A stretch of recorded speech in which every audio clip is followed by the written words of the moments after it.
Oil prices are back above $100 a barrel, and in India, it's not just an international headline anymore. It is now directly hitting your fuel bill, your grocery expenses, the stock market, and even the value of the Indian rupee.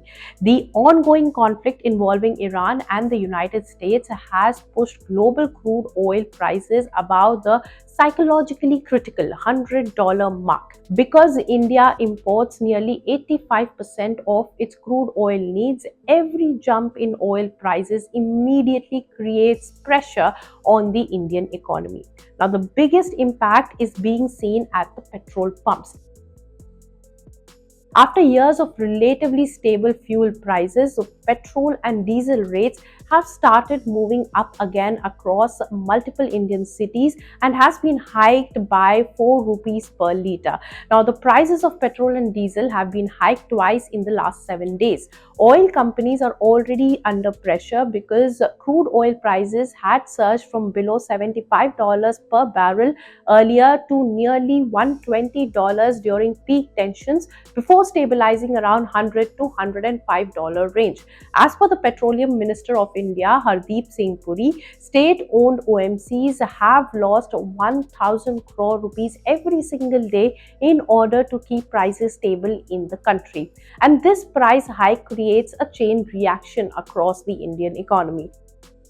When diesel becomes more expensive, transportation costs also rise. That means vegetables, milk, groceries, cement, steel, etc. Almost everything becomes more expensive because trucks across the country run heavily on diesel.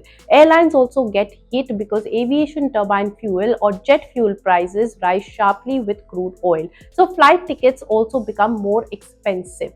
Air India has cut many international flights due to the surging cost of jet fuel. Indian Airlines have requested OMCs or oil marketing companies to postpone jet fuel hikes as oil constitutes 40% of airlines' cost in India.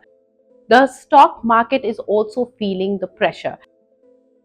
Dalal Street has witnessed heavy volatility as investors now worry that expensive oil could slow down India's economic growth and push inflation higher. Sensex is down 7.35% since the Middle East conflict began. Foreign investors are also starting to pull out money from Indian equity markets. Net outflows are touching 27,048 crore rupees so far this month. According to NSDL data, FPIs have withdrawn massive 2.2 lakh crore rupees from Indian equity markets so far in 2026. And then comes the rupee problem. When oil prices rise, India needs more dollars to buy crude from abroad. That increases the dollar demand globally and weakens the Indian rupee.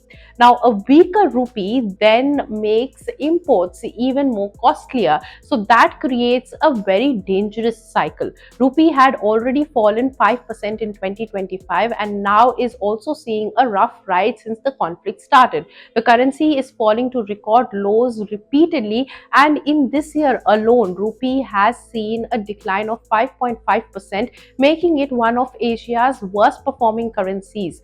Now, meanwhile, the dollar index has continued to show strength at 99.32. This is exactly why economists closely watch crude oil prices whenever there is a geopolitical tension in the Middle East. But the pressure is not just on consumer. The Indian government's finances are also being affected.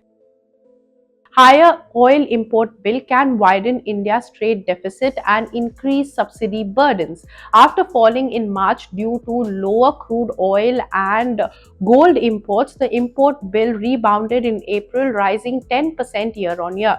Oil remained the main driver of this, with oil import bill rising $18.6 billion.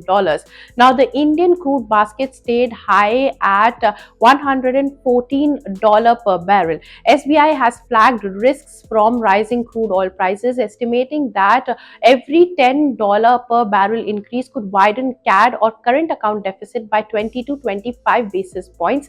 If crude remains higher at $100 for long, In FY27 also, government could face difficult choices between controlling inflation and protecting fiscal stability, and the growth of the Indian economy could remain at 6.6%. Gold and silver prices are also rising because during geopolitical uncertainties, investors rush towards safe haven assets. So while the crude oil gets expensive, gold is also becoming costlier.